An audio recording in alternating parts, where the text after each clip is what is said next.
19 verses 1 to 6. Luke chapter 19 verses 1 to 6. And again, may I call Sister Glory to read for me that passage. Luke chapter 19 verses 1 to 6. Then Jesus entered and passed through Jericho. Verse 2. Now behold, there was a man named Zacchaeus, who was a chief tax collector, and he was rich. Verse 3. And he also to see who Jesus was, but could not because of the crowd, for he was of short stature. Verse 4. So he ran ahead and climbed up into a sycamore tree to see him, for he was going to pass that way. Verse 5. And when Jesus came to the place, he looked up and saw him, and said to him, Zacchaeus, make haste and come down, for today I must stay at your house. Verse 6. So he made haste and came down and received him joyfully. Father God in heaven, hallowed be your name. Magyaman kami apoy, tiday tinugdawan. Maraming salamat sa pagkilos mo sa kalagitnaan namin sa araw na ito. O Lord God, at muli po namin iniimbitahan ang iyong banal na Espiritu. Let your anointing flow in our heart this morning, O Father God. Continue to flow your Spirit in our heart, O Father God, habang pinapakinggan po namin ang iyong mga salita. Let your message comes out in my mouth, O Father God. Ikaw ang manguna sa bawat isa sa amin at mapangyari ang nais mo sa umagang ito. Kumilos ka sa puso ng bawat isa sa amin. Open our heart, open our ears spiritually. Nang sa ganun maintindihan po namin, maunawaan po namin ang iyong mga salita na aming pong papakinggan sa araw na ito. Maraming salamat sa buhay ng bawat isa. Continue, Father God, to move in our heart. In Jesus' mighty name. Amen.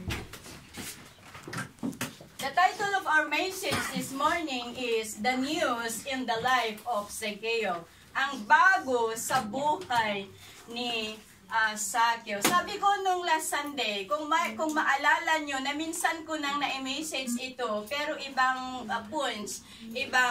So, tanungin ko kayo, may preview ang makakasagot. Ano ang title ng mensahe na ito rin ang passage natin? Luke chapter 19 verses 1 to 6. Sinong makatatandaan yung title po ng message po natin noon? Pwedeng mag-cheat. Okay, sige. Okay. 1, 2, 3. Wala pa rin? Walang makaalala? Wala talaga. Ayun. Small but terrible. Kaparpariho na pero hindi yun ang exact word. Small but big yun. Small but big. Dahil ang si Zacchaeus personally ay isa siyang maliit na tao. So ang title ng mensahe po natin sa araw na ito is ang bago sa buhay ni Zacchaeus. Maaring tanungin niyo bakit may new? Bakit may bago? Dahil ngayong linggo is the first Sunday of the year. So, bagong taon na ngayon. Wala na tayo sa 2023. Baka may nananaginip pa dyan. 2024 na tayo. So, the title of our message, The News in the Life of Zacchaeus. Alam na po natin ang istorya ni Zacchaeus. Sino hindi pa nakakaalam sa istorya ni Zacchaeus? Very popular na ito. Very popular na ito na si Zacchaeus ay isang chief tax isang chief collector, isa siyang kumbaga sa atin sa munisipyo, BIR. Yes. Pero kung tawagin yung mga pilosopo, hindi BIR ang sabi nila, Bingay-R. Bingay-R.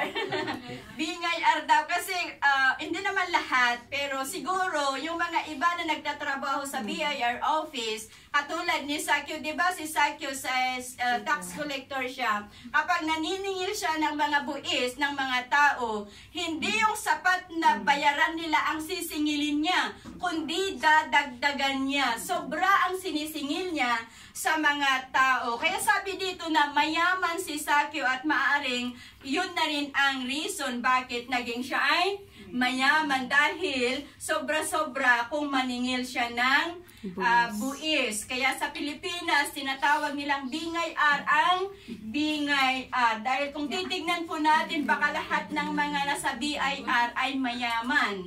Pero de los Benos, Pero de los Benos. Ang istorya ni Sakyo ay very popular, mga kapatid. Dahil mula sa Sunday School ng mga bata, ay napapakinggan na po natin ang istorya ni Sakyo. Kilala mo si Sakyo, Sister Mary Ann? Yes. Okay. Si Sakyo ay isang tax collector. Pero ang tumatak sa isip ng mga tao ay hindi yung lesson na makita sa buhay ni Sakyo, kundi ang ang tumatak sa puso ng mga tao at sa isipan natin ay yung kaliitan ni Sakyo. Yung kaliitan ni Sakyo at saka yung pag-akyat na doon sa puno. Yun ang naging popular sa istorya ni Sakyo sa mga isipan natin, mga kapatid. Pero may reason kung bakit umakyat siya sa puno. Ano ang reason? Dahil siya ay maliit. Siya ay maliit, hindi siya matangkad. Okay, sabi ng Biblia, siya ay maliit, hindi siya matangkad. Pero tignan po natin sa araw na ito kung ano ang mga aral na makita po natin, matutunan po natin sa buhay ni Sakyo upang sa ganon ay hindi lang yung kaliitan niya, hindi lang yung pag-akyat niya sa puno ang lagi nating matatandaan. Amen? Sabi natin kanina, ang mga bago sa buhay ni Sakyo. Unang bago, Zacchaeus new chance. Ang bagong pagkakataon ni Sakyo. During Jesus' ministry, he went from places to another. Kasi nasa ministry na si Jesus noon. Lagi siyang pumupunta sa iba't ibang lugar upang ibahagi, upang ipangaral ang salita ng Diyos. Hindi lang ibahagi at ipangaral ang salita ng Diyos, ito ay upang gamutin na rin niya yung mga lahat ng may sakit, lahat ng may karamdaman. So sa passage natin, maaring nalaman ni Sakyo na dadaan lang si Jesus doon sa Jericho.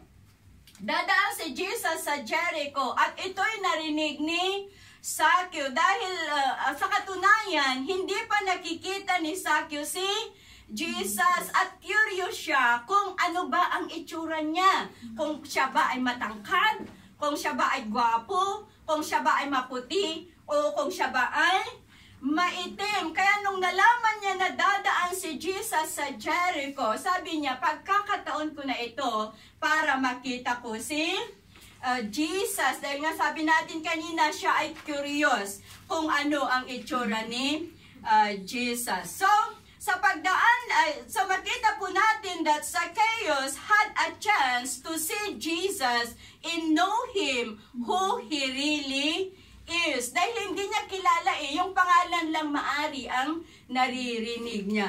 At ito'y pagkakataon, bagong pagkakataon ni Sakyo upang makita at makilala niya kung sino talaga si Jesus. So sa atin pong buhay individual, lagi po tayong binibigyan ng Panginoon ng bagong pagkakataon.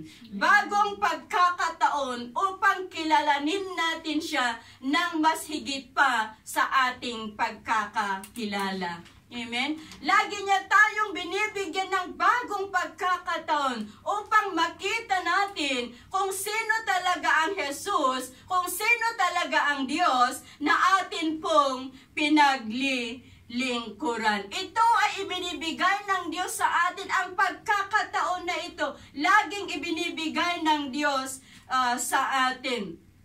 Kung minsan sabi natin, makigimo nga klakite, di ba? Sa ating buhay spiritual bilang believers, kung minsan sinasabi natin, makigimo nga klakite. Pero hindi sapat ang pagpasok natin sa loob ng simbahan. Hindi sapat ang pagpunta natin sa loob ng simbahan. Hindi sapat ang pagdalo natin sa mga gawain upang tayo'y mapatunayan na isang Kristiyano. Amen? Amen. Hindi sapat ang pagpunta natin dahil si Satanas pumunta rin sa simbahan. Di ba nung nagkasama sila ni God, nagkasama sila na nag-adventure, pumasok sila sa simbahan, sabi ni Jesus, lahat ng nasa loob ng simbahan ay pag-aari ko na. So pumasok si God at si Satanas sa simbahan. Nung nasa likuran sila, tinitignan nila ang kongregasyon. Sabi ni Satanas, sabi mo sa iyo lahat, pag-aari mo lahat ang mga tao sa loob ng simbahan. Pero tignan mo yun, oh. Anong sabi niya? May nakatulog pala. So, hindi lahat ng pumapasok sa simbahan ay pag... Hindi si baby, Hindi si baby. Hindi lahat ng pumapasok sa simbahan ay pag-aari ng Diyos. Dahil yung iba, kung hindi tulog, cellphone. Pero, thanks God, walang cellphone sa atin. Amen? Kaya, hindi pa dumarating si Jesus. Lagi po nating sinasabi na hindi pa dumarating si Jesus dahil He still gives us a chance upang iayos natin ang atin pong mga buhay. Iayos natin ang buhay natin patungo sa Kanya. Iayos natin ang ating mga relasyon sa ating pamilya. Iayos natin ang relasyon natin sa ating mga kaibigan. Iayos natin ang relasyon natin sa ibang mga tao, lalong-lalo na binibigyan pa rin tayo ng Diyos ng pagkakataon upang ayusin natin ang relasyon natin sa Kanya. Dahil yun ang pinaka-importante. Kahit kilala natin si Jesus, kahit kilala natin na si Jesus ay isang dakilang manggagamot, kung wala tayong relasyon sa Kanya, wala pa rin mangyayari. Kaya relationship with Him is very important. Ito ang magdadala sa atin sa buhay na walang hanggan. Amen?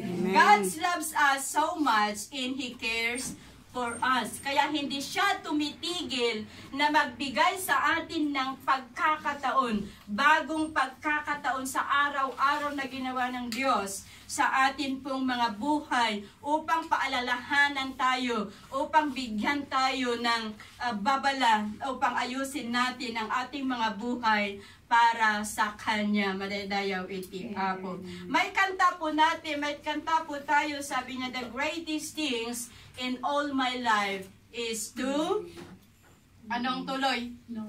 Is to know you more. Ang kantang yun ay patungkol kay Jesus na sa ating buhay individual, yun sana ang madesire ng puso natin, to live, to know God more and more in our life. Kaya habang binibigyan tayo ng Diyos ng bagong pagkakataon para kilalanin siya ng mas higit pa sa ating pagkakakilala sa Kanya, give everything to Him. So kung gaano ka-excite si Sakyo na kilalanin kung sino talaga si Jesus, ganun din sana ang ka-excite ng ating mga puso upang kilalanin natin ang tunay na Diyos na buhay na ating pinaglilingkuran. Amen?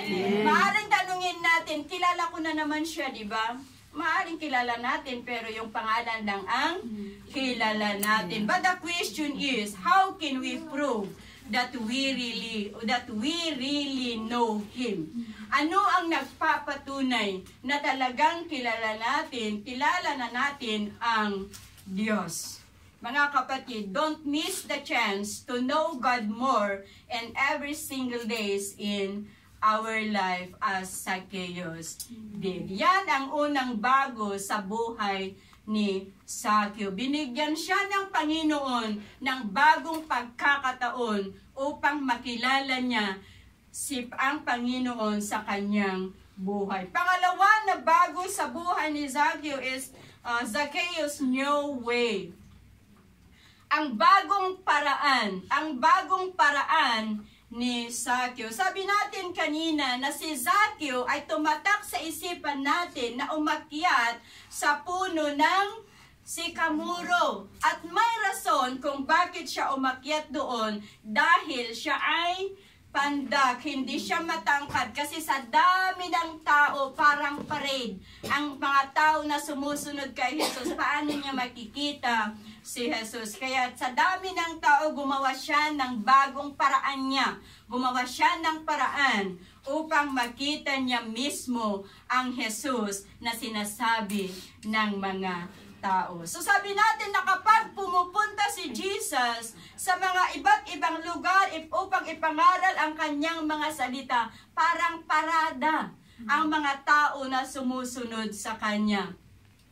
Hindi dahil gusto nilang sumunod kay Jesus, kundi gusto nila yung yung mga milagro na ginagawa ni Jesus. Gusto nilang makita kung paano manggamot si Jesus sa mga tao. So dahil problema ni Zaccheo kung paano niya makikita si Jesus, nakita niya na may puno sa unahan. Kaya tumakbo siya at umakyat doon sa puno. Sabi niya, eksakto dito dadaan si Jesus at eksaktong makita ko siya. Pero dito na natin makita ang unexpected na nangyari. No, so pagtapat ni Jesus kung saan umakyat si Zaccheo sa puno, anong sabi ni Jesus sa kanya? Zaccheo, bumaba ka dahil agsipot ta dumagasak ijay balayo. Ita, ano Tagalog ti dumagas? Dadaan ako. Ha? Dadaan. Dadaan? Opo, punta. Titigil? Ganun mo yun. Punta ako sa bahay. Dahil sabi ni Jesus, pupunta ako sa bahay niyo. Okay. So makita natin dito, hindi na lang nakita ni Zaccheo si Jesus, kundi naging panauhin na rin niya sa kanyang bahay. Dahil sa bagong paraan na ginawa ni Zaccheo, hindi lang niya nakita si Jesus, kundi sabi natin, naging panauhin niya. At hindi lang niya naging panauhin, nakausap pa niya at nagkaroon siya ng bagong buhay. Amen? Amen. Ang bagong paraan ni Zaccheo ay hindi expected na dito niya mai-encounter ng totoo si Jesus. Anong sabi ni Jesus sa kanya? Lahat ng mga anong mga sabi ni Zaccheo pala? Ni Zaccheo kay Jesus, lahat ng mga ari-arian ko ay ibibigay ko sa lahat ng mga mahihirap. Kat no, at dapat kung mayroon daw siyang niloko nung naniningil siya ng buwis, ibibigay niya ng 4 times. 4 na bisis sa presyo or sa amount na kinuha niya doon sa tao. Dito na natin makita na ang way na ginawa ni Zaccheo ay nagbigay sa kanya ng dakilang pagkakataon. Amen? So sa bawat araw ng ating buhay, laging gumagawa ang Diyos ng bagong paraan upang mapansin natin siya. Amen? Sa bawat araw ng ating buhay, kung paano gumawa si Zaccheo ng bagong paraan niya upang makita si Jesus, ang Diyos na ating pinaglilingkuran sa bawat oras, sa bawat araw, ay gumagawa rin siya ng paraan upang mapansin natin siya. Kasi kung minsan hindi na natin siya napapansin di ba? Hindi na natin siya napapansin, nakakalimutan na natin. Dahil sa mga pupo, nakakalimutan na natin. Dahil sa mga pupo, makakalimutan na natin yung mga dapat nating gawin. Akseptarin niyo ba din? Yes. Yes. Thank you naman. Laging gumagawa ng paraan ang Diyos upang mapansin natin siya. Bakit tayo nagkakasakit? Tanungin ko lang, bakit tayo nagkakasakit?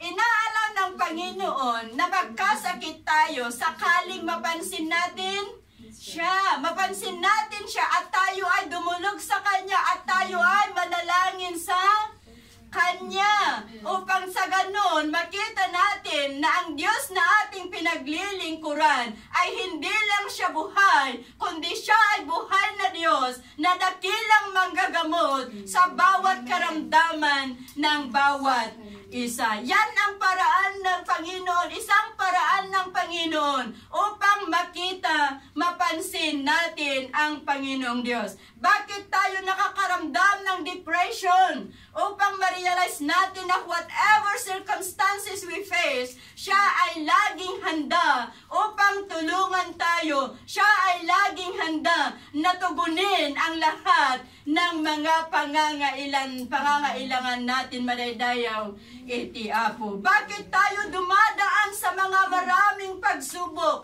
na akala natin ay hindi na natin kayang lagpasan, na akala natin ay hindi na natin kayang talunin, hindi na natin kaya, na mas gustuhin pa na nating kunin na lang ang ating mga buhay? Bakit tayo dumadaan sa mga ganitong sitwasyon, mga kapatid? Upang i-acknowledge natin that God is the only way, the truth, in the life.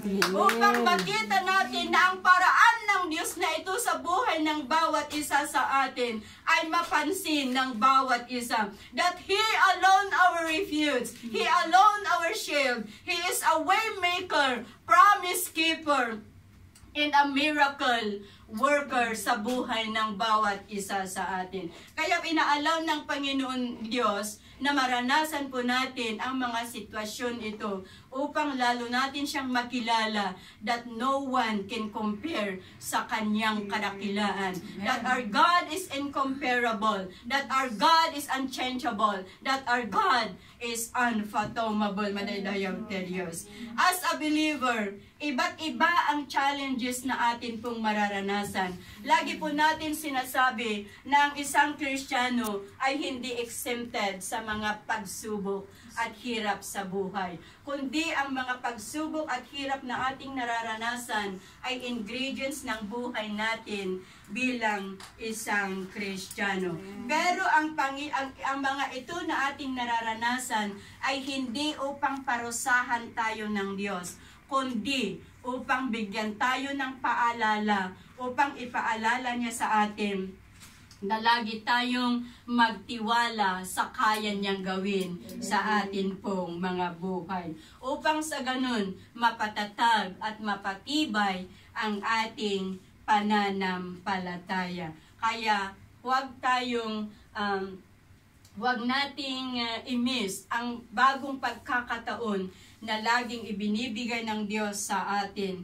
At maalala natin that His greatness, goodness, and faithfulness endures forever. Kung si Zakeo ay nakagawa siya ng paraan upang makita si Jesus, paano naman tayo? How about us? Ano naman ang kaya nating gawin nang sa ano naman ang kaya nating gawing paraan upang lalo nating makilala ang ating Panginoong Diyos at upang lalo tayong mapalapit sa Kanya.